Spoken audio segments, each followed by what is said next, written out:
Hey everyone, this is a piece from Hillel Ticktin and Michael Cox's edited volume, The Ideas of Leon Trotsky. Uh, this section is titled Leon Trotsky's Political Economy of Capitalism.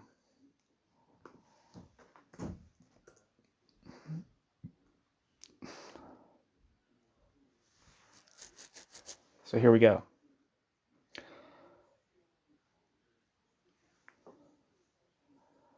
Footnote. This is a revised version of an article that appeared in Brother Stone and P. Duke's edited volume, The Trotsky Reappraisal.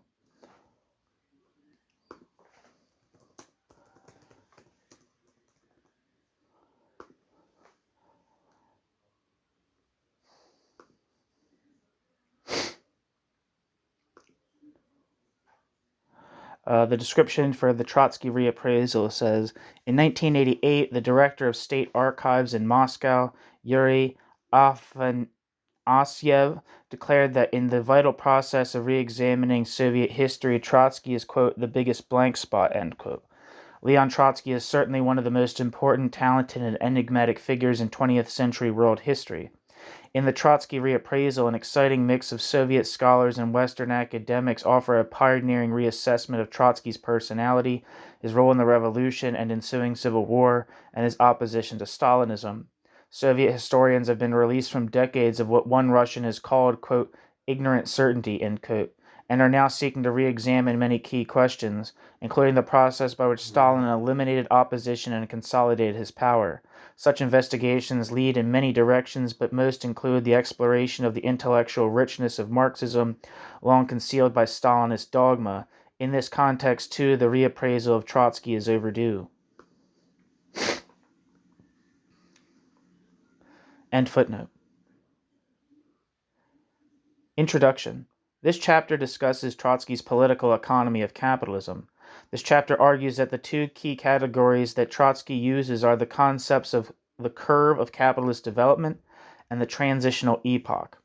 It is not possible to separate entirely Trotsky's political economy of capitalism from that of the USSR, but I have written a separate chapter on the latter. Only a number of aspects can be tackled in this chapter. A book or books would be required completely to reconstruct Trotsky's political economy of capitalism. New section. Method. Trotsky is possibly the most dialectical of all Marxist theorists. Trotsky wrote on dialectics in a number of places, but it is in Trotsky's writing as a whole that one sees his dialectical method.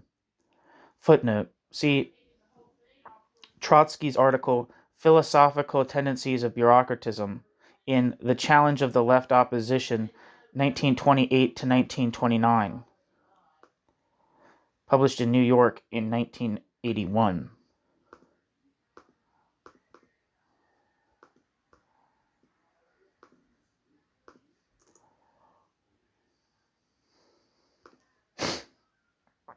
The description for this book says, documents the fight of communist opposition from 1923 to 1929 against the reactionary political and economic policies of the rising bureaucratic caste in the Soviet Union.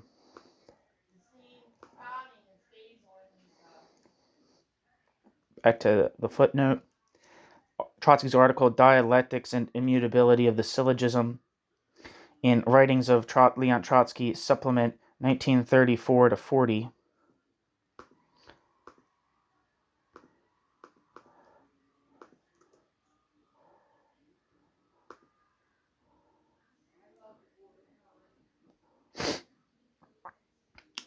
The description of this book says, Volume 14 of 14 volumes covering the period of Trotsky's exile from the Soviet Union in 1929 until Trotsky's assassination at Stalin's orders in 1940. Back to the footnote. Trotsky's replies to Max Shachtman and James Burnham in the collection In Defense of Marxism are replete with paragraphs discussing aspects of the dialectic. See also Philip Pomper's Trotsky, Notebooks of 1933 to 1935.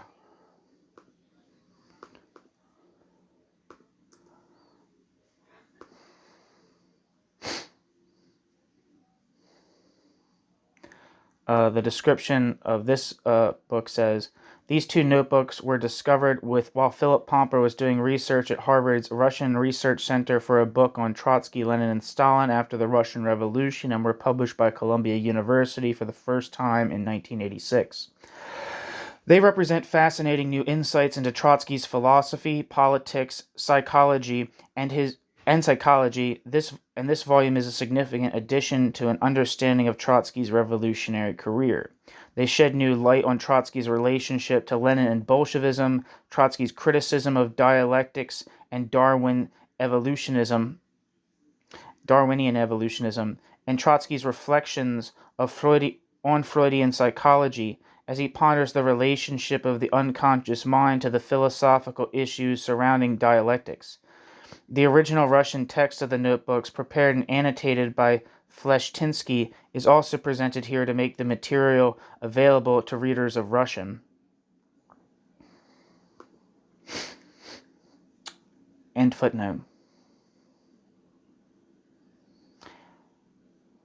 It is enough to contrast Trotsky with Bukharin to show the enormous difference between a dialectical Marxist and a mechanical Marxist.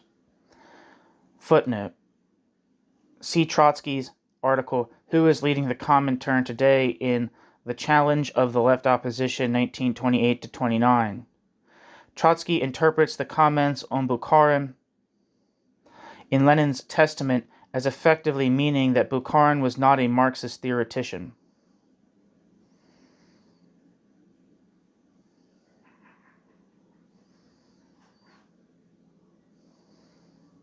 See Richard Day's article, Dialectical Method in the Political Writings of Lenin and Bukharin.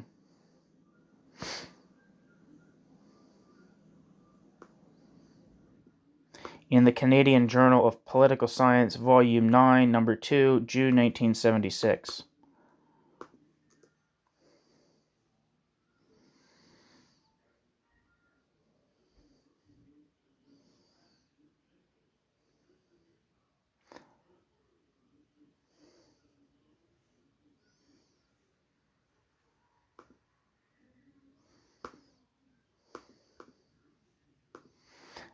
The description, the abstract for that article, Dialectical Method in the Political Writings of Lenin and Bukharin, says, the dialectical method in the political writings of Lenin and Bukharin.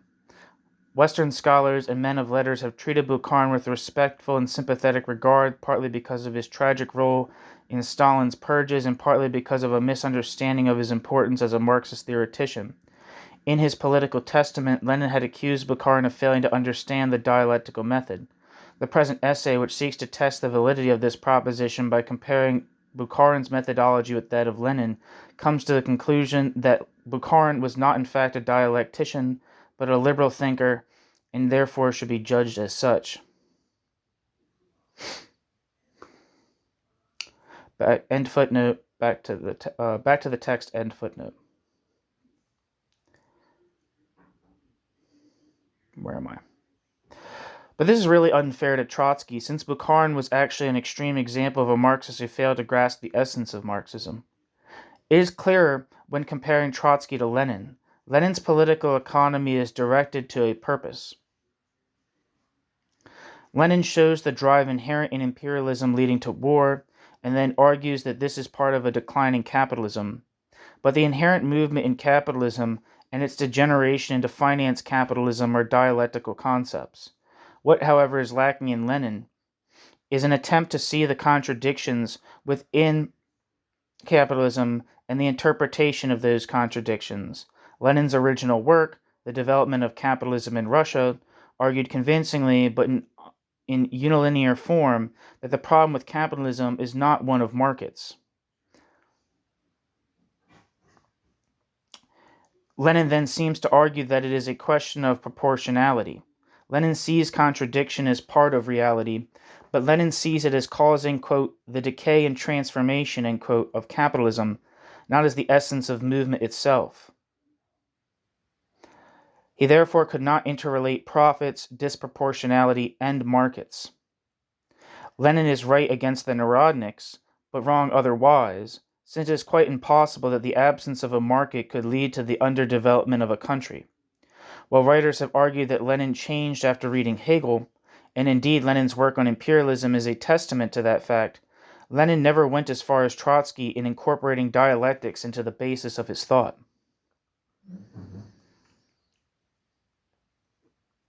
See Michael Louvie's article, From the Logic of Hegel to the Finland Station in Petrograd, in this collection. Louvie shows that Lenin adopted a more dialectical viewpoint after writing the philosophical notebooks.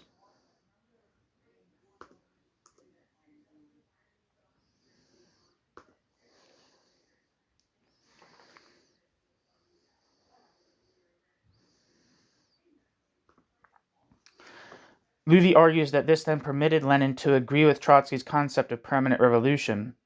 There can be no doubt of Lenin's understanding of Hegel and Marxist dialectics from that point, 1915, onwards, but his writing never took on the necessary theoretical form or depth consonant with such an understanding. Lenin's major theoretical work, Imperialism, does not look at the movement of exchange value and use value, and exchange and use values interpenetration, leading to a new form of capital, finance capital, but assumes that the rise of finance capital is the coming into being of a parasitic form of capital. End footnote.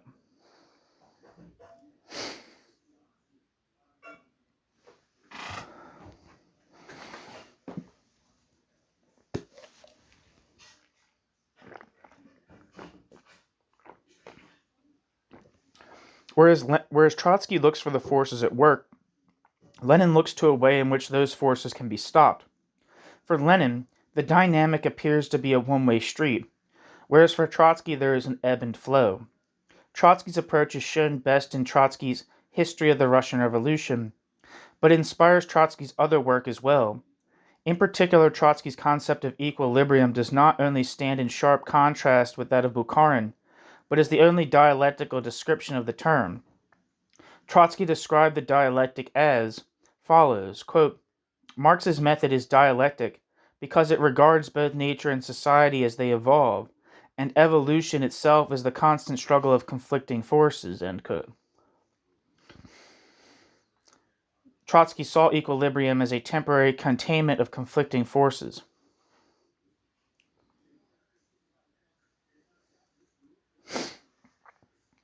Footnote. See Trotsky's article Presenting Karl Marx in Trotsky's The Living Thoughts of Karl Marx, published in English at least in 1963.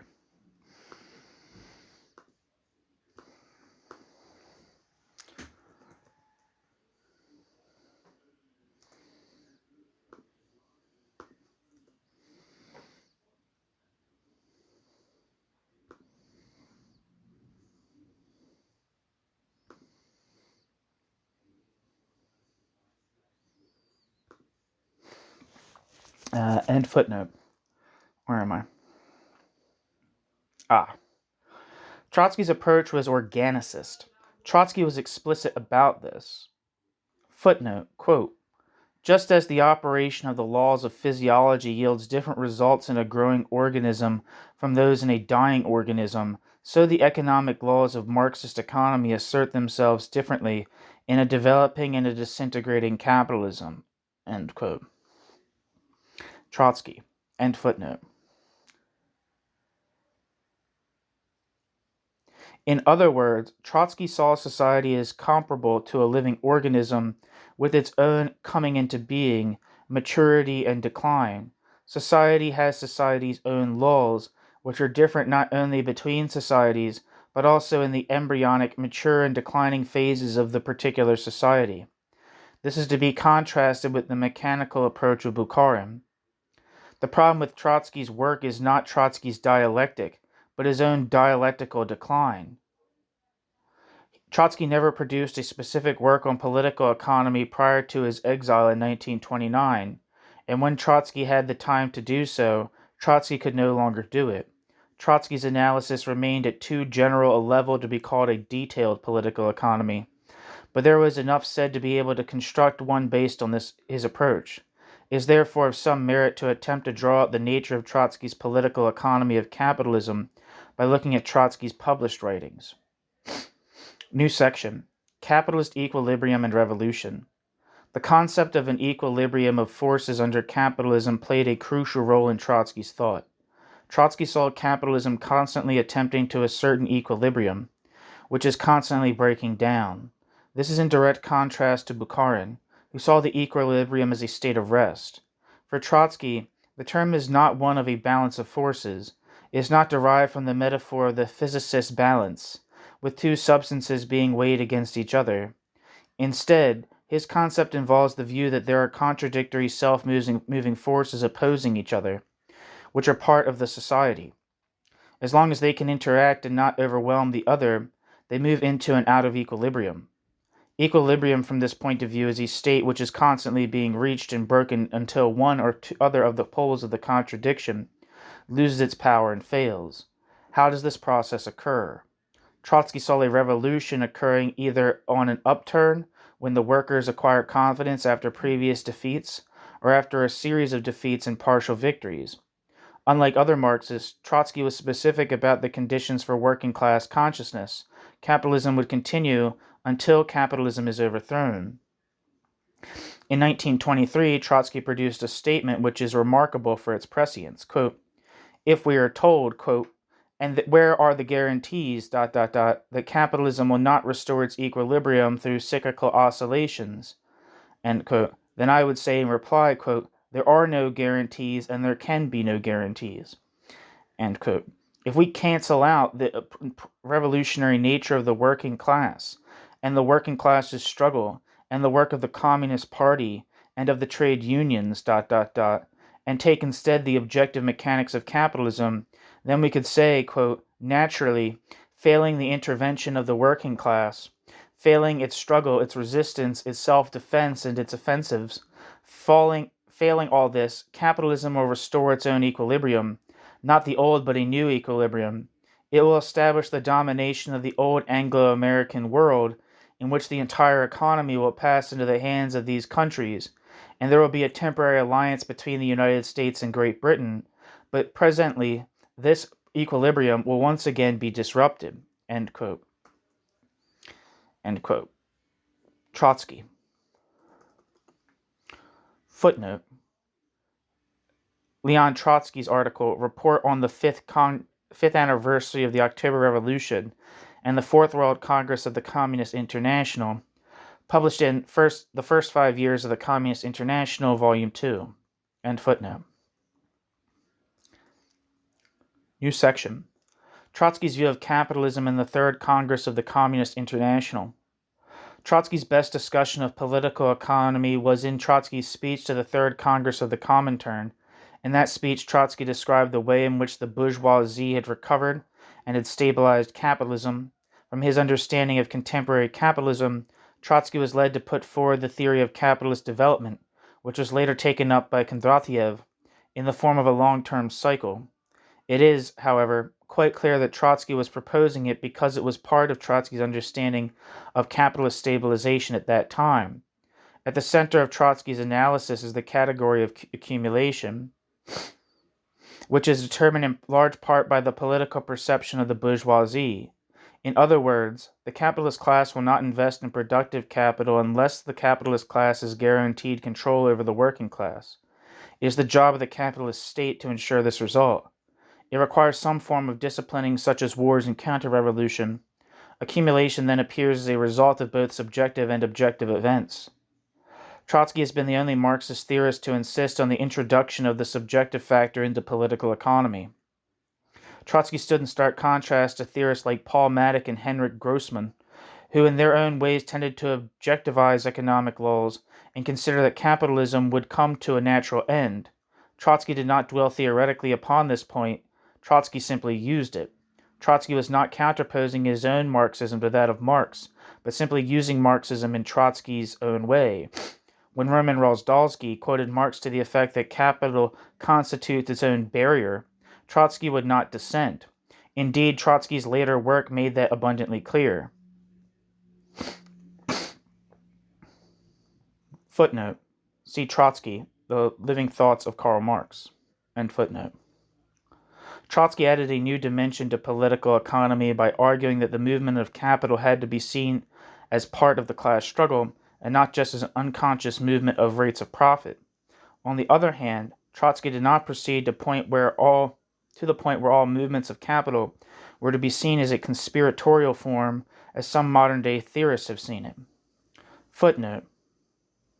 As representative of this approach, see Leo Tronti, I think it's Mario Tronti actually, Workers and Capital, The Labor Process and Class Struggle and Class Strategies, published in London, 1976.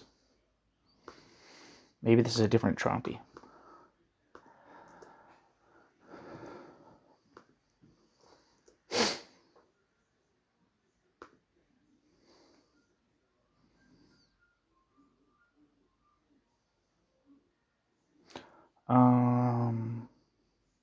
Yeah, it's Mario Tronti. This was actually a book released, it says, by the Conference of Socialist Economists, and it contains collects of Niero Pansieri, Alfred Zohn-Rethel, Pelloy, I don't know if I'm saying that right, Bologna, and Tronti, published as Conference of Socialist Economists, pamphlet number 1 in 1976 by the UK-based Conference of Socialist Economists.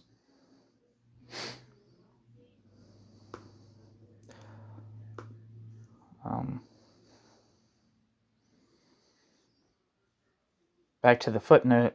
Tronti argues that collective bargaining and the labor contract, quote, are more relevant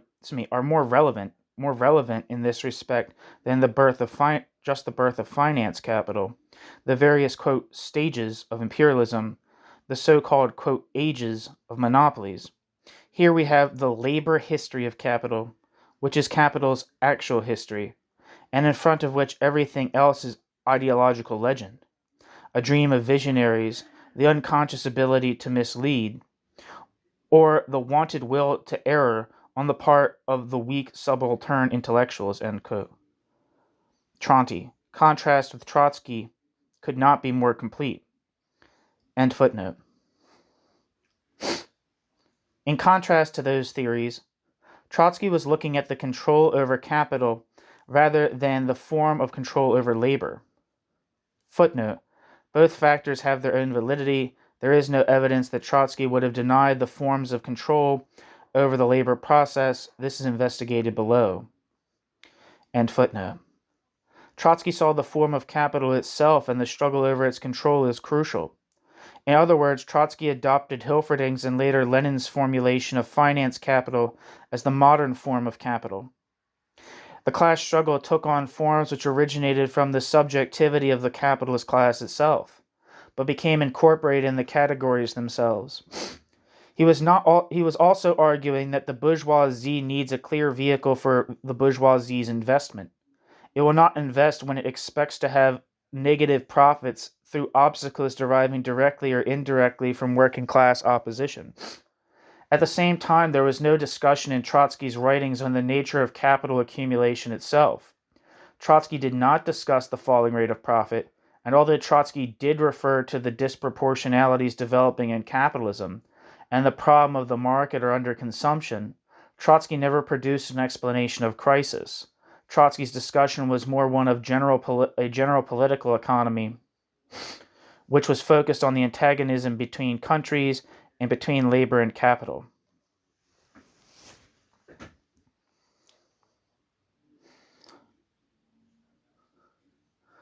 There's a footnote that I missed. Where's the footnote?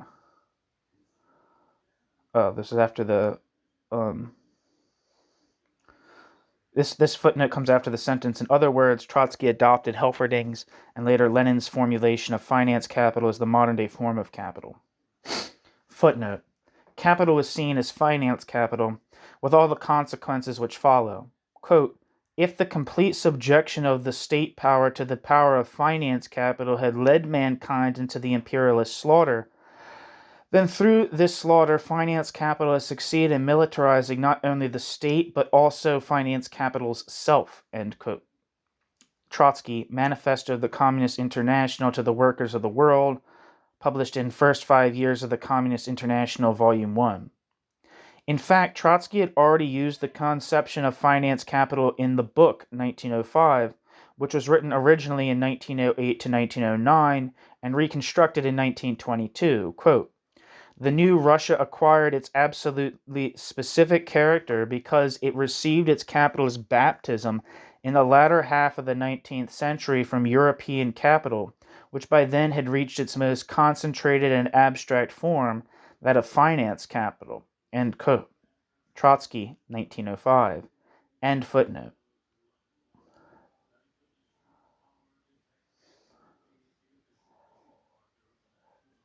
Trotsky's perspective was much more one of looking at the nature of capitalist equilibrium and capitalist equilibrium's disruption. Quote, "To understand the mechanism whereby various aspects of the economy are brought into a state of relative balance is to discover the objective laws of capitalism." End quote. Trotsky. That's also from the Manifesto of the Communist International to the Workers of the World, published in the first 5 years of the Communist International, Volume 1. The problem with Trotsky's analysis is that Trotsky's analysis remained at too general a level to be called a detailed political economy. But there is enough said to be able to construct one on the basis of his approach. What the hell is going on here? Is this repeating itself? Are the pages out of order? I don't know. I feel like he's saying something he said already. I don't know. I'll just keep reading. The problem with Trotsky's analysis is that Trotsky's analysis remained at too general a level to be called a detailed political economy, but there is enough to be said able to construct one on the basis of his approach. Trotsky did outline the possibility of a new equilibrium in which the capitalist class are recovered and there would be an upswing over decades. Trotsky's political economy is based entirely on his developmental theory, popularized by Ernest Mandel as the long wave theory. In fact, most people do not realize its importance to Trotsky's analysis, simply regarding it as part of Trotsky's viewpoint. In fact, it is central to Trotsky's overall theory.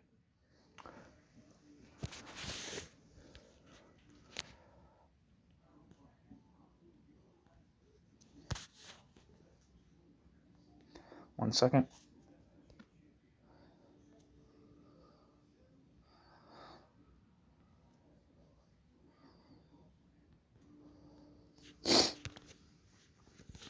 Where am I? Sorry, I had to check to make sure I was still recording. New section. The curve of capitalist development. Trotsky's argument on the development of capitalism was based upon the view that there is an overall tendency to decline or boom over long periods than the immediate trade cycle. Longer periods than the immediate trade cycle. Footnote. Trotsky first put forward the conception in many places after the initial speech at the Third Congress of the Comintern. See Trotsky's article, Report on the World Economic Crisis and the New Tasks of the Communist International, published in the first 5 years of the Communist International, Volume 1, and the article, Curve of Capitalist Development, published in Problems of Everyday Life. End footnote. Trotsky specifically alluded to the underlying causation. This could be wars, revolutions, or more technical causes like expansion overseas and the introduction of new technology. Which of these two sets of causes was primary, or were they co-equal? Trotsky considered the exogenous and usually political causes to be primary. Footnote, quote, "The acquisition by capitalism of new countries and continents, the discovery of new natural resources, and in the wake of these, such major facts of, quote, superstructural order as wars and revolutions, determine the character and replacement of ascending, stagnating, or declining epochs of capitalist development," end quote. Trotsky, in the article, The Curve of Capitalist Development, published in Problems of Everyday Life. End footnote. In his article contrasting Mandel and Kondratiev with Trotsky, Richard Day states that whereas Kondratiev saw the technical developments playing an independent role, for Trotsky, They play a dependent role. In a remarkable rehabilitation of an old debate, Day has shown conclusively that Ernest Mandel's interpretation based on the theory of the long wave is incorrect. Footnote. See Richard B. Day's article, The Theory of the Long Wave, Kondratiev, Trotsky, Mandel, published in New Left Review in 1976.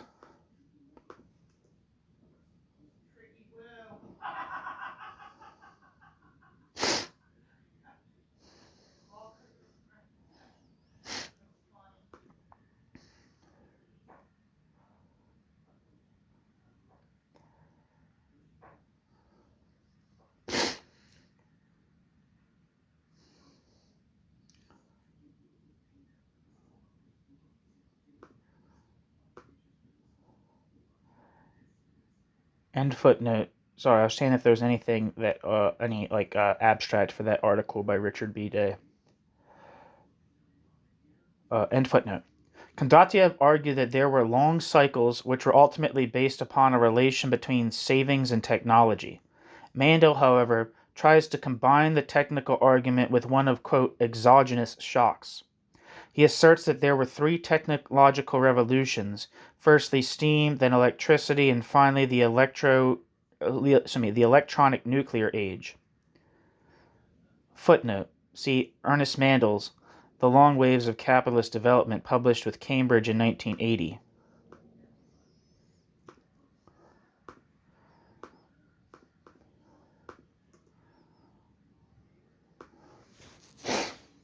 The description of long waves of capitalist development, a Marxist interpretation by Ernest Mandel, which was republished by Verso, says, the description for it says, in this revised and expanded edition of Long Waves of Capitalist Development, Ernest Mandel seeks to explain the underlying determinants of the booms and slumps of the trade cycle. Mandel first establishes that there have indeed been 20 to 25 long waves of capitalist expansion and contraction, and that these have persisted in the period since World War II. Mandel then assembles evidence to show that while broad tendencies in the rate of profit have been decisive in triggering downturns, the ingredients necessary for a new upswing are, by contrast, generally political and extra-economic in character. He thereby demonstrates the falsity of neoliberal doctrines, according to which the free market will itself generate a new formula for balanced and sustainable expansion. Long Waves of Capitalist Development not only offers a penetrating analysis of the ills that have afflicted contemporary capitalist economies, but also surveys and takes forward one of the classical debates of modern economic history.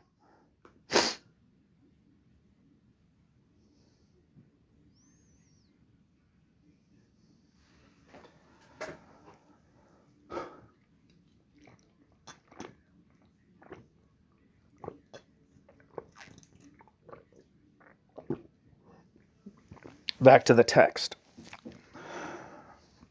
End footnote.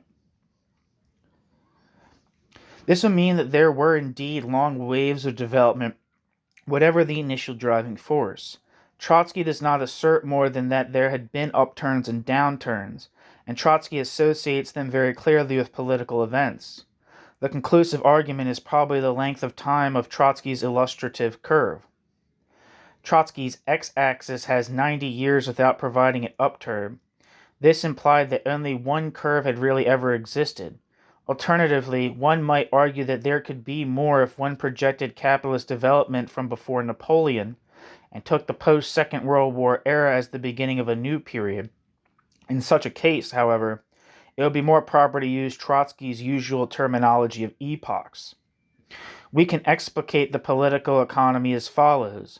Surplus value is extracted, reinvested, and turned into capital in distinct periods. In the upturn, the extracted surplus value is turned into productive capital, but in the downturn it is not. How could it not be? It can be turned, for instance, into finance capital and thus into circulating capital, and hence act parasitically on productive capital. Trotsky accepted the role of finance capital, giving it explicit prominence. Footnote. Trotsky, Manifesto of the Communist International to the Workers of the World, in the first 5 years of the Communist International. End footnote. In other words, the, quote, curve of capitalist development, end quote, would then be dependent upon the extent of accumulation in productive capital. The concept is also bound up with the decline of capitalism. Trotsky argued that as capitalism grows, capitalism develops the productive forces, but, quote, in the epoch of capitalist decline, the productive forces are decomposing, as has been by and large the case in the epoch which began after the war, which has endured to this very day and which will continue to endure for a long time to come, end quote. Trotsky, Report on the 5th anniversary of the October Revolution and the 4th World Congress of the Communist International, published in the first 5 years of the Communist International, Volume 2. End footnote. The overall argument can now be put together. Developing capitalism would tend to have long-term boom periods. A declining capitalism will have long-term downturns. At the same time, in both kinds of capitalism, there can be the other part of the curve, but there are special reasons to explain this. The upturn at the end of the 19th century was due to the rise of imperialism, while the period of boom during and after the Second World War was due to the war and subsequently the new equilibrium which established control over the working class. Nonetheless, it is impossible to avoid the conclusion that the curve, which Trotsky discussed in respect of the period from 1789, relates both to the organic evolution of capitalism and to causes internal to accumulation. Most particularly, the capitalist class accumulates in a way and at particular periods which will ensure its returns. Curiously, this is a kind of mirror image of Keynesian subjectivism in relation to liquidity preference and the animal spirits of the stock exchange. As I have argued, there is a deliberate injection of the subjective view of the capitalist class.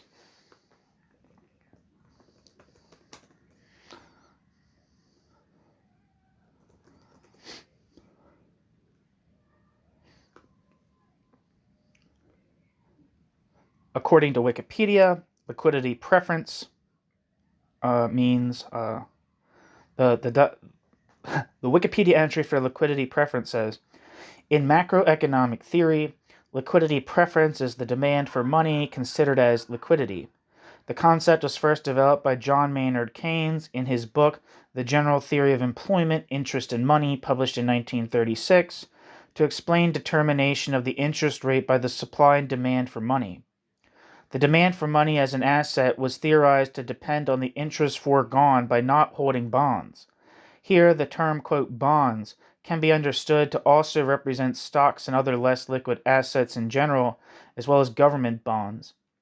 Interest rates, he argues, cannot be a reward for saving as such, because if a person hoards his savings in cash, keeping it under his mattress, say, he will receive no interest, although he has nevertheless refrained from consuming all his current income. Instead of a reward for saving, interest in the Keynesian analysis is a reward for parting with liquidity. According to Keynes, money is the most liquid asset. Liquidity is an attribute of an asset. The more quickly an asset is converted into money, the more liquid that asset is said to be. According to Keynes, demand for liquidity is determined by three motives. 1. The transactions motive. People prefer to have liquidity to assure basic transactions, for their income is not constantly available. The amount of liquidity demanded is determined by the level of income. The higher the income, the more money demanded for carrying out increased spending. 2. The precautionary motive. People prefer to have liquidity in the case of social unexpected problems that need unusual costs. The amount of money demanded for this purpose increases as income increases. 3. Speculative motive. People retain liquidity to speculate that bond prices will fall. When the interest rate increases, people demand more money to hold until the interest rate increases, which would drive down the price of an existing bond to keep its yield in line with the interest rate. Thus, the lower the interest rate, the more money demanded, and vice versa. The liquidity preference relation can be represented graphically as a schedule of the money demanded at each different interest rate.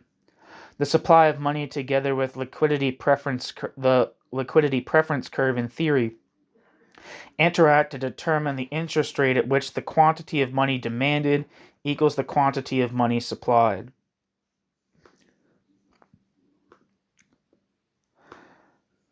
End footnote. Or not end footnote, back to the text.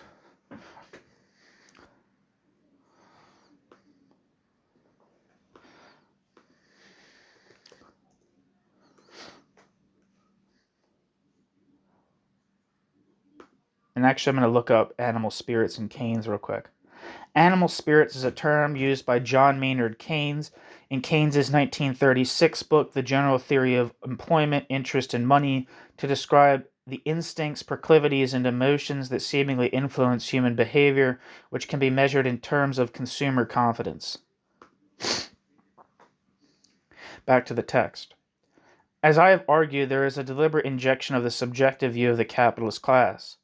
The subjective aspect opens the way to the argument that the capitalist class may not understand its real interest, or alternatively may understand the epoch better than the workers. As a result, the leadership of the working class becomes absolutely crucial in the transitional epoch. Trotsky does argue that the problem is one of leadership, and although Trotsky does not actually draw the connection made above, it is an inescapable consequence of Trotsky's argument. Another conclusion applicable to the present time must also be drawn. The capitalist equilibrium is established when the class relations are favorable to the capitalist class over a period of time. When a boom period can ensue, then a boom period can ensue. A declining capitalism will find it increasingly difficult to establish such an equilibrium. Hence, it may be concluded that the capitalist class might fail to reach such a state, and there could then be long-term stagnation. In other words, the increasing strength of the working class might compel the capitalist class to eschew productive investment. The downswing might then not find an end. It has been argued that there is no evidence of a long wave. There is now considerable literature on the subject. Trotsky was not arguing, of course, for the kind of automatic movement often implied in the use of waves. But on Trotsky's argument, the evidence is amenable to mathematical modeling. The question is whether there is a period of relatively low accumulation followed by a period of relatively high levels of accumulation. The last 70 years quite clearly show precisely that tendency. The Depression is followed by a war, a period of reconstruction and relatively high growth, followed a period of relatively low growth with mass unemployment. Of course, a look at some global average will lead to any conclusion, but this contradicts Marxism and common sense to do so. The point would be to choose the determining productive capital in the world and to chart that determining productive capital's course. Before 1920 or so, that would be in Britain, and after that period, it would be the United States. In fact, Trotsky took the United Kingdom as this particular case. It's easy to show that odd countries bucked the trend, but that is neither here nor there. The next stage would be to look at crucial companies in the particular country and observe their behavior. Thus, for the United States, one might look at Ford or General Motors. Again, there is no point in looking at some general average because that shows very little. It is obvious that one could average out high profits in the big companies and very low profits in the small companies and come to some absurd conclusion. Then, if the determining companies show specific trends in accumulation, the case will be proven. What makes the statistical analysis very difficult is that bourgeois categories are not the same as Marxist categories. Nonetheless, it should be clear that Trotsky's argument is not one of long cycles or waves of generalized upturn and downturn, but rather an organicist reading of economic history in which a capitalism in decline will tend to have an overall decline in its economy unless countermeasures are taken. In Trotsky's terms, if an equilibrium can be established in favor of the capitalist class, then there can be an upturn, but once the equilibrium breaks down, the system itself begins to crash. The whole question arises out of the need, of Trotsky and the Bolsheviks to understand their own situation within the world economy. So that in the end, Trotsky is really saying that cycles are neither here nor there. What is critical is whether the capitalist class can find a new strategy for maintaining and expanding capital. Trotsky answered that question in the negative for the 1920s, argued that Marx had been wrong in 1848 because Marx did not understand that capitalism was on a generally rising tendency. Marx did not understand that capitalism was on a generally rising tendency. Quote, if the capitalist world stood now before the possibility of a new organic boom, there would be a new economic equilibrium as the basis for the further development of the economic forces, and this would signify that we were finished as a socialist state, end quote. Trotsky.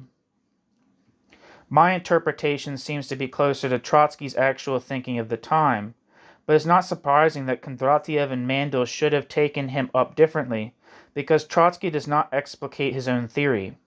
The problem with Kondratiev and Mandel is not that Kondratiev and Mandel have introduced a technological component, but that Kondratiev and Mandel have made the component play either a primary role, Kondratiev, or at least a fundamental role in the movement of capital, Mandel. As a result, they are able to see cycles, which Mandel, to differentiate his own view, calls a wave, which must have some necessity of their own. These waves must go up and down and so constitute a similar mechanism to the crisis. It is not at all clear that Trotsky would have wanted to argue that case. Put differently, the economic crisis does not have an automaticity about it inasmuch as that if the workers do not take power, equilibrium is restored. If the workers do not take power, equilibrium is restored through a reduction in wages and depreciation of capital. Trotsky's downward movement has no necessary reason to end. If Trotsky's downward movement does come to an end, it will be due to a particular new class equilibrium that can be introduced like imperialism, Stalinism, and fascism. No one can say that such so-called exogenous events are unlimited. I referred specifically to the downturn because Trotsky argued that the almost cataclysmic events of the early 1920s were part of the overall decline of capitalism. There is no reason why the word, quote, wave should not be used as Mandel has done, as long as it is clear that the analogy with water or light is limited to a single wave. Alternatively, the waves could be regarded as empirical forms of the past, which have no necessary movement into the future. One could just as well, however, use an analogy with a man who has achieved his goal in life and then started to decline. There would be an upturn during his mature period and a downturn as he entered his late middle age. This might be followed by another upturn as the old man found a new equilibrium by entering a more rewarding job, but his powers would have clearly diminished. His influence might grow, but his ability could only decline, and in time, whatever upsurges he might have, the decline could only become increasingly important. It appears to me that Trotsky's crucial perspective was of a declining capitalism which was desperately seeking a way out of its old age.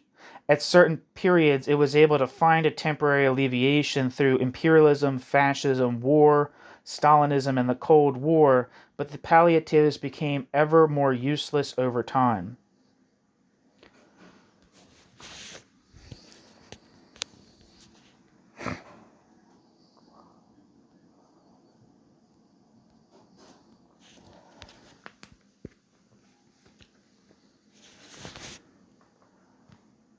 New section.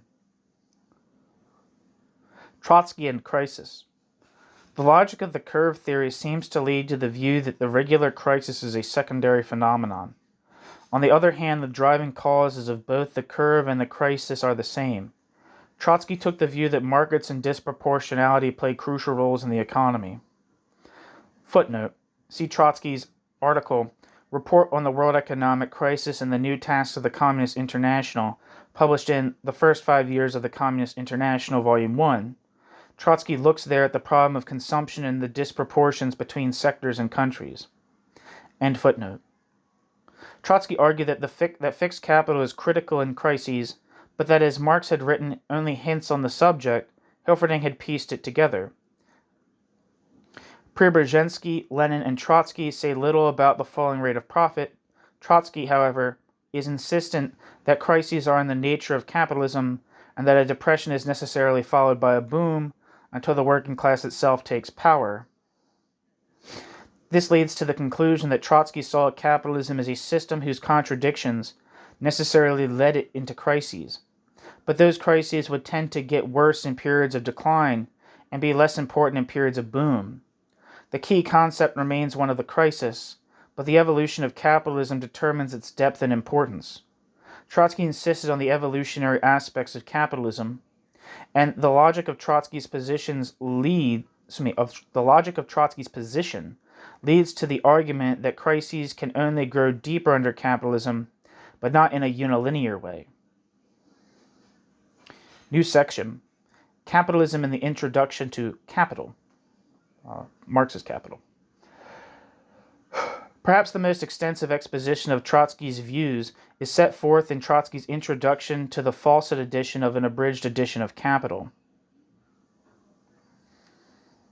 which is the already mentioned The Living Thoughts of Karl Marx. The edition itself was put together by Otto Rula. Trotsky's introduction puts capital in the context of the contemporary global situation, which at that time was one of world depression.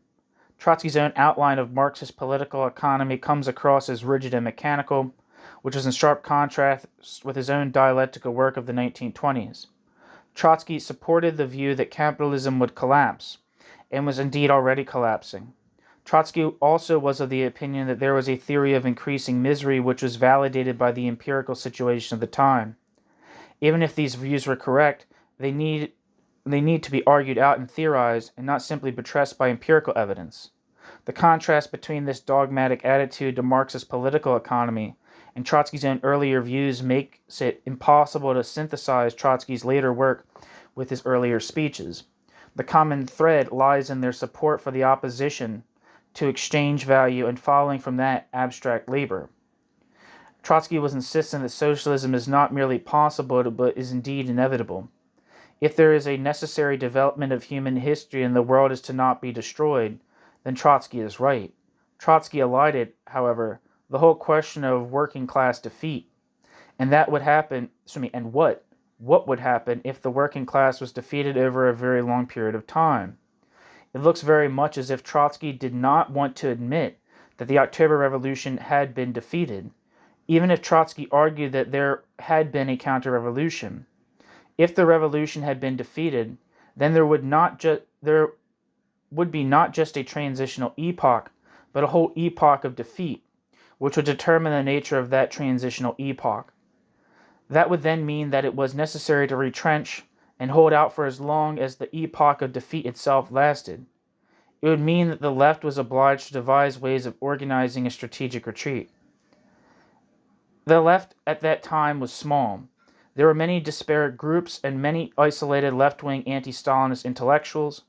It was an epoch of defeat. If it was an epoch of defeat, then the task would be to find a minimum common program in order to conserve forces.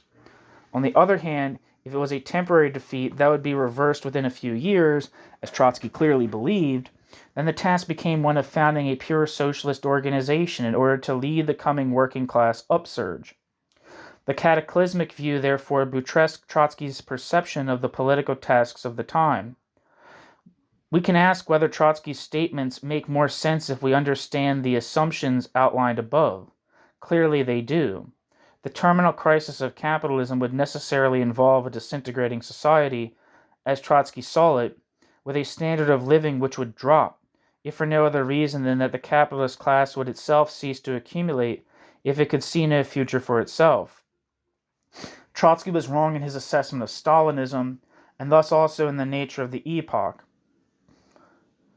Trotsky, who had seen the great importance of the subjective, was forced to rely on the mechanical movement of objective categories because the subjective expression of the working class had been defeated. Trotsky argued at the same time that the subjective was all important, but Trotsky failed to see the new objective categories that had formed. Stalinism and social democracy were not just subjective doctrines. Stalinism and social democracy had become an objective reality and constituted the main obstacle to change. Trotsky's argument, however, was that Stalinism and social democracy were subjective realities which could be defeated. This implicitly meant that they would be defeated by the movement of objective categories, and this would lead to the formation of new parties and new leaders, and thus a new subjective reality to replace the old. In other words, because Trotsky did not anticipate a whole epoch of defeat, Trotsky was not able to sketch out the underlying laws of contemporary capitalism. Paradoxically, it is today, when Stalinism and social democracy are dying, that the subjective has become all important. The enormous obstacles that have stood in the way of the proletariat for the last 70 years are being swept away without anything being put in their place. The bourgeoisie is playing for all it's worth the tune that Stalinism is Marxism and the only feasible socialism. The speed of the socialist recovery will now depend on the ability of socialists to put forward a credible revolutionary program. 1 second.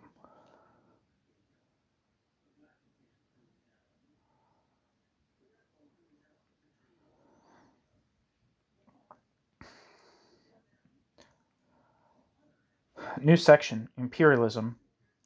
Trotsky's concept of imperialism seems to be restricted to the view that the forces of production outgrow national boundaries and capitalism is obliged to expand. Quote, imperialist wars are nothing else than the detonation of the productive forces against the state borders, which have come to be too confining for them. End quote. Trotsky. The national state becomes increasingly odious and, indeed, a barrier to production itself. Trotsky did not flesh this out, although it is possible to see that Trotsky's argument is different from that of Bukharin and Lenin. Because Trotsky was dialectical, Trotsky was not led into the Bukharinist simplicities of a supra-capitalism.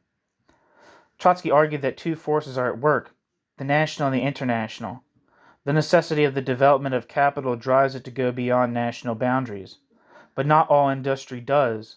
So while the nation-state itself continues to exist, it hinders the internationalist drive of modern industry. This may be seen in his description of the problems of Europe and the need for a United States of Europe. Footnote. See Trotsky, Europe vs. America, Two Speeches on Imperialism, published in New York, 1971.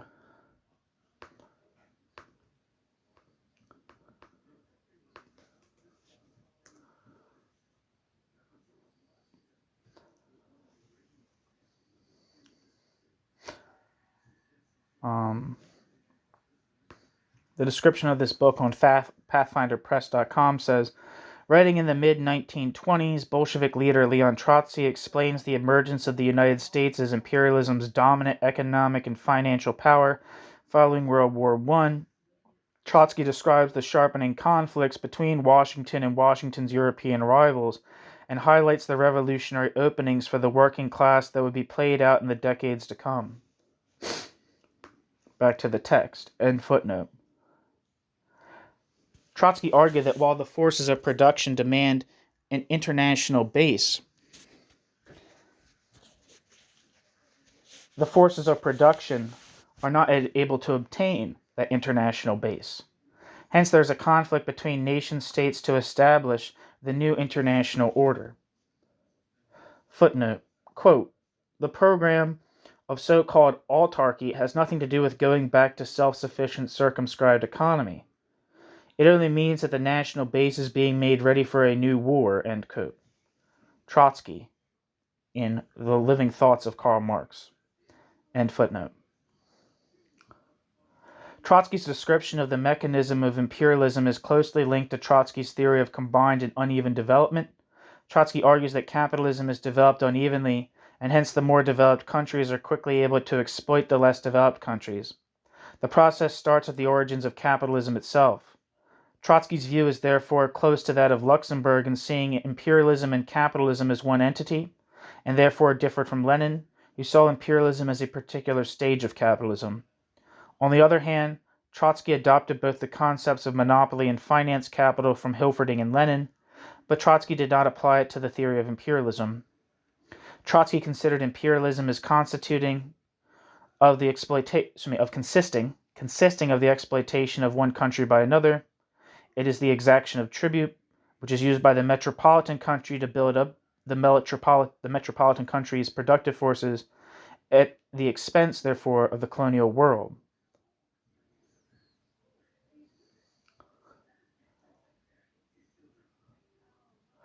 At this point, there is a problem, since Trotsky appeared to be arguing that imperialism represents the movement of capital in capital's embryonic phase as well as in its declining phases. The argument that the forces of production have gone beyond the nation-state is only sustainable in the last phase of capitalism. The lacuna in his argument can be made good by using the same divisions for imperialism as for capitalism, of early, mature, and declining capitalism.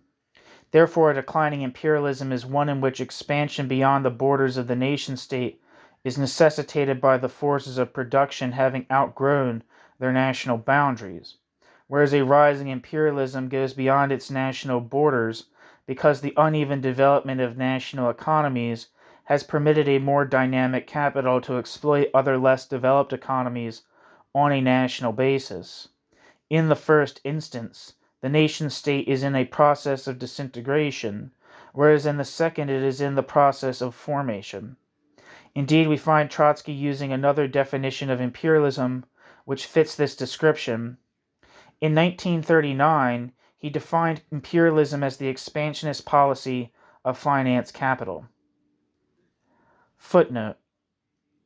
See Trotsky's article again and once more on the nature of the USSR, published in Defense of Marxism, which is on this channel. The less developed country is then subject both to the law of combined development and to permanent revolution. In the first instance, the less developed country can skip economic stages by using the most advanced technique of the less developed country's social and political can skip economic stages by using the most advanced technique with all the most advanced technique's social and political consequences. And in the second, it finds that it cannot consummate its own bourgeois democratic revolution. Trotsky specifically points to the lack of an agrarian revolution in underdeveloped countries of his time.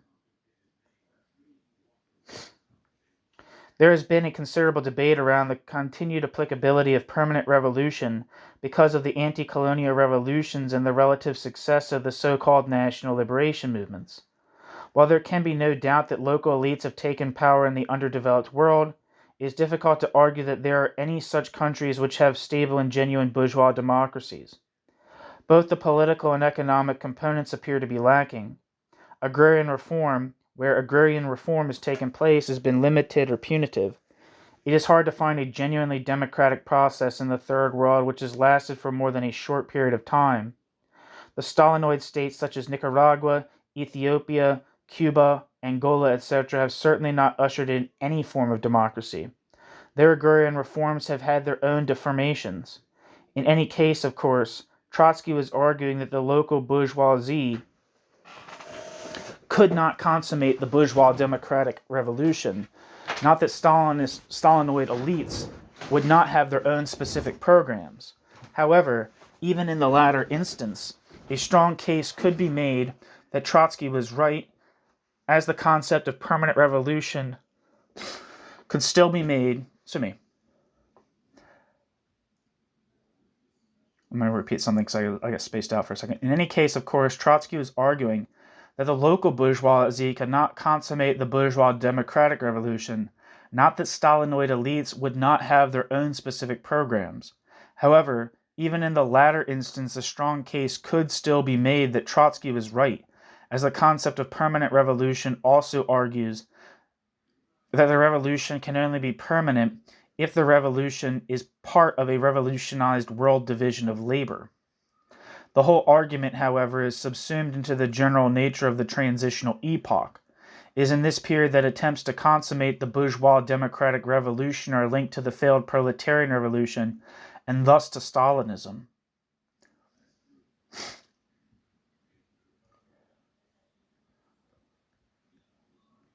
New section.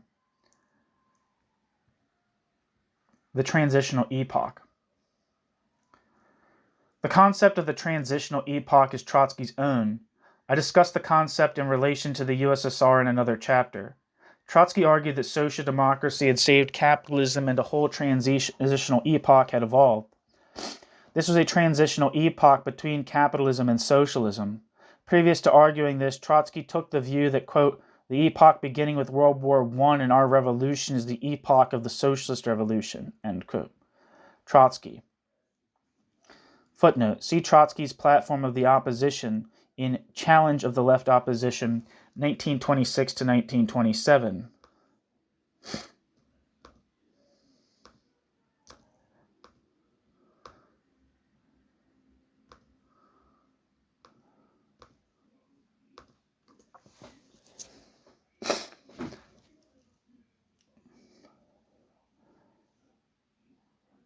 The description of this book just says, documents the fight of the communist opposition from 1923 to 29 against the reactionary political and economic policies of the rising bureaucratic caste in the Soviet Union.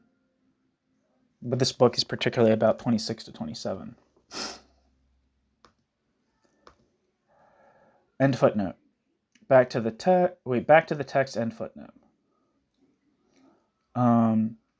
Preobrazhensky and Trotsky discussed the transitional period in the USSR, but the content of the transitional epoch for the world is another matter. It would not be going too far to state that the category of the transitional epoch is Trotsky's crucial invention. It would not be going too far to state that the category of the transitional epoch is Trotsky's crucial invention. The category of the transitional epoch contrasts with the Stalinist view of a general crisis of capitalism or of the coexistence of two social systems. Trotsky did not produce a political economy of the transitional epoch, but it may be pieced together. In the first place, the transitional epoch is a period when capitalism has been overthrown in a part of the world, but without the introduction of socialism itself. In the second place, capitalism continues to decline. In the third place, the subjective aspect plays a critical role, as both the leaders of social democracy and Stalinism are seen as saving capitalism during this period. It may therefore be seen as the period during which the old order is objectively declining, but the revolutionary forces of the working class have yet to defeat the old ruling class. It is therefore a period of partial victories and defeats. Quote, it is impossible to say how long the proletarian revolution will endure, from the proletarian revolution's beginning to the proletarian revolution's termination, is the question of an entire historical epoch, end quote. Trotsky. Report on the 5th anniversary of the October Revolution and the 4th World Congress of the Communist International, published in the first 5 years of the Communist International, Volume 2. In a certain sense, it is an extension of the concept of permanent revolution. Trotsky considered that the revolution could only be consummated when all the partial victories of the working class were made permanent through world revolution. The working class in the developed world is driven to go beyond the bourgeois democratic successes it achieves, if it wants those successes to last, while the workers in the parts of the world which cannot even have bourgeois democracy are doomed to a half-life until they can take power. The original concept of permanent revolution is a combination of two aspects. On the one hand, the revolution proceeds from one anti-government class to another, from the industrial bourgeoisie to the petite bourgeoisie, and then from the petite bourgeoisie to the working class. On the other hand, the demands of the workers begin from limited forms of pressure, which are conceded to more important and global programmatic demands. Both aspects can be seen at work during the transitional epoch. The old landlords are swept away with agrarian reform. Industry is expanded, nationalization is extended, unemployment is reduced, and the standard of living is raised, but all these victories are constantly under threat because they undermine the capitalist system. Trotsky did not take the next step and argue that the transitional epoch was one during which the decline of capitalism would also involve the increasing socialization of production. This would logically lead to the reduction of the sphere of operation of the law of value. There would then be a conflict between increasing degrees of organization of production and society on the one hand, and an increasingly beleaguered and transmuted law of value on the other. James Burnham, Max Shachtman, and Victor Serge all pointed to aspects of this change, but in a primitive and sociological form, to which Trotsky reacted negatively because they appeared to be arguing that the administrators were actually taking over, whereas the law of value had clearly not been superseded. The word epoch is used as a period of time during which a specific correlation of forces evolves to its natural end. Put differently, Trotsky saw capitalism and socialism as distinct modes of production, with socialism and capitalism's own laws, and hence with their own organic natures. They cannot be mixed.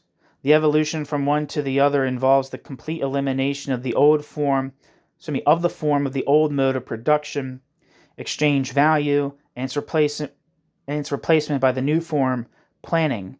The two cannot function together. If they are placed together, then they have the disadvantages of both systems and advantages of neither. A caterpillar is not a butterfly, and a caterpillar with wings will not fly, but a caterpillar can gradually transmute into a butterfly. I've argued this point in more detail elsewhere,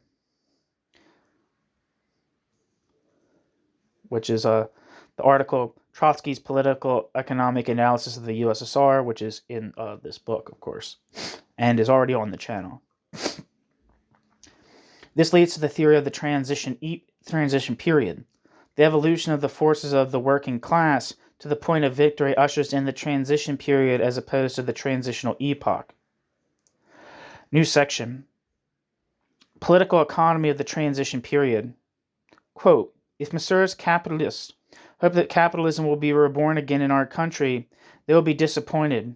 For the resurrection of capitalism in our country, they would have to wait until the second coming of Christ, end quote.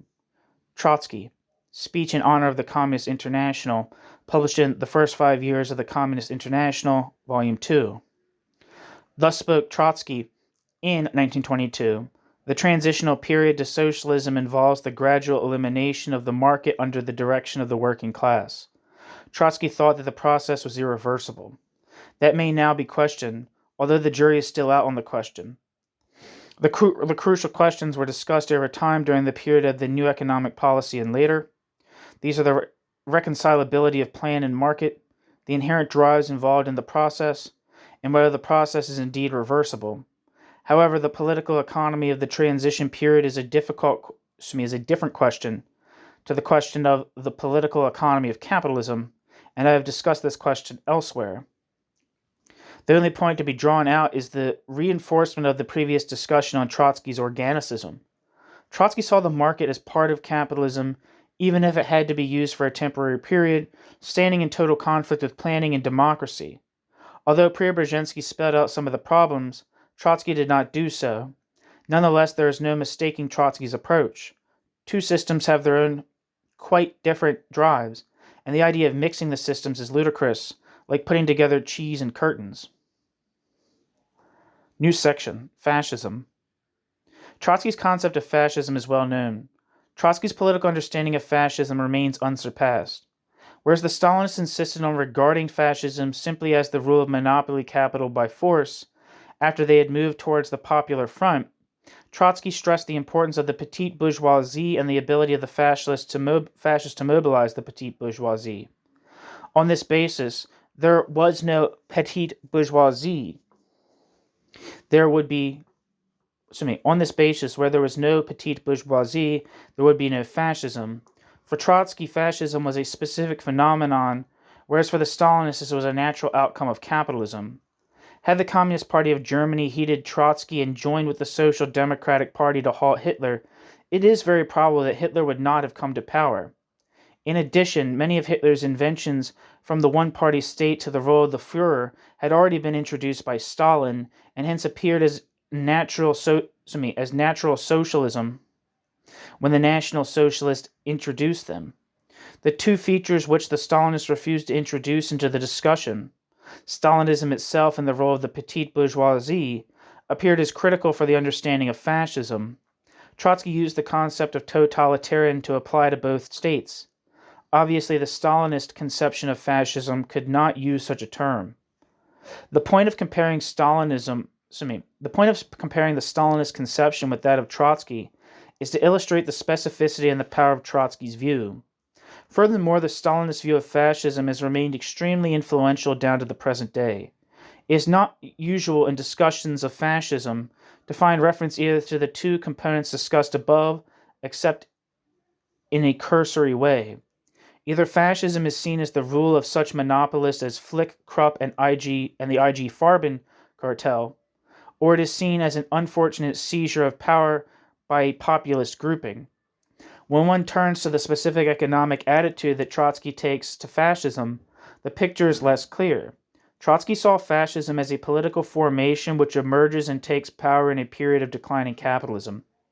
Quote, fascism, which merely reduces to the utmost the limits of decline and reaction inherent in any imperialist capitalism, became indispensable when the degeneration of capitalism blotted out the possibility of maintaining illusions about a rise in the proletariat's standard of living. End quote. Trotsky, in The Living Thoughts of Karl Marx. From this point of view, fascism is a means of maintaining the rate of profit by raising the rate of exploitation. For Trotsky, the bourgeoisie had to concede either to the aristocracy of labor or else to the fascists. In either case, the capitalist class effectively made concessions in order to maintain the system. The fascists, however, were called on in the case of the less well-off countries, as opposed to the, quote, imperialist democracies. In this context, Trotsky is clearly only talking of the developed countries. Fascism, from this angle, serves to club the proletariat in order to force down wages. Trotsky did not synthesize his earlier work on fascism with that of these remarks on its political economy. It could, of course, be argued that fascism arises with the two components given above in order to force down wages, when capitalism is in terminal crisis. In other words, in a period of capitalist collapse, with declining incomes and consequent instability, forces required to control the working class and to restore profitability. Quote, the last word in the disintegration of monopolistic capitalism is fascism. End quote. Trotsky. Such force can only be introduced if there is a mass basis in the population for the regime and the alternative socialism is discredited or impotent. It would have been better if Trotsky had argued that the alternatives were direct force or a division of the workers, with concessions by the capitalist class in either case, rather than fascism or the New Deal as the only options. It may be the case that Trotsky did not want to introduce complications into his introduction to Marx's Capital, but it is more likely that Trotsky wrote the introduction under the stress of exile, without the necessary books and with constant organizational and financial problems. At all events, Trotsky argued that capitalism is in a state of terminal crisis, with disintegration setting in, and it turns either to fascism in the less well-endowed developed countries or to a New Deal type of reformism in the wealthier countries. If we project the argument onto a theoretical plane away from the context of the 1930s, then it would have to be argued that capitalism can only maintain itself by depressing wages, when in the midst of a depression. This view coincides with that of the bourgeois economists, particularly though not exclusively with the doctrine of monetarists. Wages then can be forced down either by directly smashing the organizations of the working class or by dividing the workers sufficiently to demoralize the entire class. Today it is difficult to see any way that capitalist class could actually employ either means to drive down wages in the developed countries. The reason lies in the precondition for fascism so well discussed by Trotsky, the existence of a mass petite bourgeoisie. Both the peasantry and the small entrepreneur have declined in importance. The consequence is that the application of force in a developed country would have no mass support whatsoever. The simple application of force to an industrialized country cannot achieve very much in political economic terms. If anything, it would tend to speed up the organization of opposition to capitalism, and would very likely fail to secure a change in class relations at the level of the factory. Of course, a Chile-type solution is always possible, but that is the final solution. The liquidation of modern industry in order to maintain control is not really an option for more than one or two countries, as the ruling class of the particular country must have an alternative country to invest its capital. Hitler did not liquidate industry. On the contrary, Hitler built industry up and reintroduced full employment. The success of fascism was fascism's ability to use force to restore capital, even if it was at a price to the capitalist class. I've argued here that Trotsky's conception of fascism was one which was specific to the time. Trotsky's conception of fascism, as I have drawn it out, is one which explains its success and its concrete historical role. Trotsky did not, however, actually make the necessary connections, and Trotsky may not have produced the same argument. Trotsky also did not discuss the contradictions of fascism, as opposed to the general contradictions of capitalism. Yet those contradictions share at one the pages. These contradictions stare at one on the pages that Trotsky writes. On the one hand, the fascists are supported by the petite bourgeoisie, while on the other, the fascist measures destroy that very layer.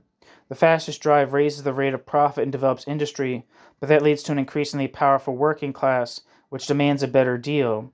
They're forced to war and a controlled economy, but continue to rule by force. The nature of production necessarily suffers, the quality of German goods deteriorated. Fascism is a temporary solution predicated on capitalism finding an alternative form of continued existence. New section. The labor process and Taylorism. In the past 20 years, it has become fashionable to look to the form of control over labor as a key element in the domination over the worker. In this respect, Taylorism is seen as playing a historic role. As well known, both Lenin and Trotsky welcomed the use of Taylorist methods in the early USSR, although both indicated that such methods were not in any way socialist. This apparent contradiction is seen by some as playing a determining role in the formation of Stalinism. In the case of Trotsky, an additional element is added. Trotsky's support for the militarization of labor and Trotsky's opposition to the right to strike show Trotsky's anti-war attitude, it is alleged. Footnote. See Reinhard Kostler and Mamo Mucci, American Dreams and Soviet Realities, Socialism and Taylorism, Socialism and Taylorism, a reply to Chris Nyland in the journal Capital and Class, published in spring 1990.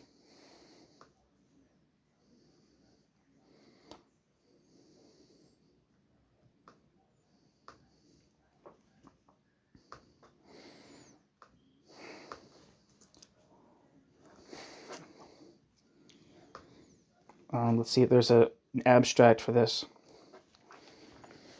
The abstract for the article, American Dreams and Soviet Realities, Socialism and Taylorism, a reply to Chris Nyland, says, after a brief review of the development of Taylorism in the U.S., the authors provide an account of the introduction of Taylorism in the Soviet Union under party control. They insist that Taylorism operates to dispossess workers of control in the productive process and cannot therefore be used for socialist strategies of social and economic transformation. Back to the text. This article argues very persuasively that Taylorism was introduced early on in the USSR. The authors, however, assume an unbroken development of socialism in one country and never consider the essential argument of Lenin and Trotsky that the base for an advance elsewhere in the world had to be maintained. Nor do they really take into consideration Lenin and Trotsky's critique of Fordism and Taylorism. There's a piece, I don't know if I've put it up yet, but I've put a quote up on the computer. It'll probably be up by the time this video is up, but it's by a guy named Rainer Traub. He's from Germany, that gives a history of the introduction of Taylorism in the 1920s in the Soviet Union, and documents the increased rate of exploitation and the increase of the rate of injury in the early Soviet Union due to the introduction of Tayloristic ideas into local production processes. So check that out. Anyway, end footnote.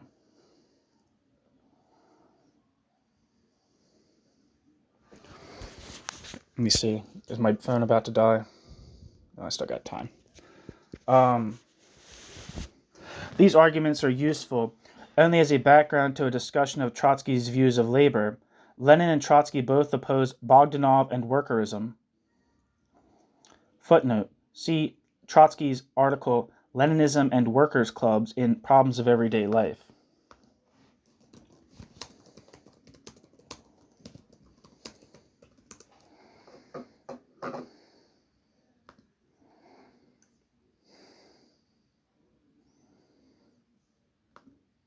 The description for this book says, articles from the early Soviet press on the social and cultural issues in the struggle to forge new social relations. The advance of culture, Trotsky notes, requires an increasing level of scientific, technological, and industrial development to free humanity from a dependence upon nature that is degrading, a goal that can only be completed when social relationships are free from mystery and do not oppress people.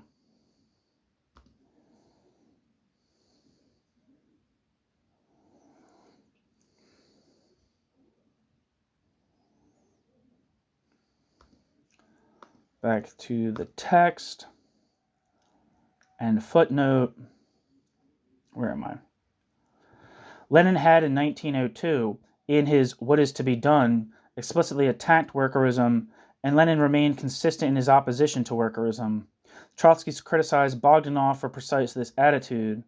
Along with most Marxists, Trotsky argued that the worker has no culture to preserve. The worker has only a slave culture, which must be overthrown. The working class takes power in order to abolish the working class's self. The form of labor is abstract labor, which is the very expression of capitalist domination and hence must be sloughed off. There are no positive values on the side of labor. Taylorism in this context serves to reinforce abstract labor. Hence the working class must explode abstract labor on taking power and so destroy Taylorism. Such is the logic of the argument, although Trotsky did not anywhere argue in that form. However, workers have not yet become the masters of the economy remain workers. Workers who have not yet become the masters of the economy remain workers. There is therefore a transitional period during which the worker must shift from being an object to becoming the subject. If the worker simply refuses to work or works badly, the whole economy suffers and he cannot reach his goal of becoming the regulator of the economy itself. Hence, the worker must remain the abstract laborer until such a time as the worker can control the economy, and then by becoming the master of the economy itself, he will have an incentive to work in a rational and socially planned way. The worker cannot, however, master production until production has reached a level sufficient to supply the basic needs of society. Until that time, with the best will in the world and the highest level of democracy, the worker will remain dominated by the machine. Hence, it is in the interest of the worker to function in a disciplined manner until such a time as it becomes a self-discipline. That is why Trotsky took such an apparently harsh attitude to the workers. If we start from the labor theory of value, it then follows that the nature of production depends precisely on the nature of labor, and hence on the form of labor. Trotsky argued concretely that the crucial question is poverty, which has to be overcome. This can only be done on the basis of, quote, mechanization and automation, the finished expression of which is the conveyor. The monotony of labor is compensated for by labor's reduced duration and labor's increased easiness. There will always be branches of industry in society that demand personal creativity, and those who find their calling in production will make their way to them. End quote. He argued, in other words, that while the economy must be run on the principle of the conveyor, the worker gains by having a higher standard of living, improved work conditions, fewer hours of work, and more creative labor. From this point of view, Stalinism and Bogdanovism appear as the false friend of the worker. They accept the culture of the worker even if that means that workers work slowly and badly, and that their standard of living is consequently low. Trotsky was no voluntarist or Maoist. Only through collective discipline could external discipline be overcome and be replaced by the mastery of production through self-discipline. Conclusion. The form of capitalism which has existed for the last 50 years is based on the disciplining of the workers through Stalinism, social democracy, and the constant threat of a return to fascism and depression. It has permitted an unprecedented growth of industry and thus an upturn in the quote, long wave. Trotsky's political economy did not foresee the future, and it did not describe all the contradictions of the time, but it is the best that was written. Its dialectical nature, its insights, hints, and pregnant beginnings provide the basis for a modern political economy based on a theory of the decline of capitalism, which distinguishes between the terminal crisis he was describing and the decline of the law of value and, following from that, the conversion of laws of motion into laws of transition.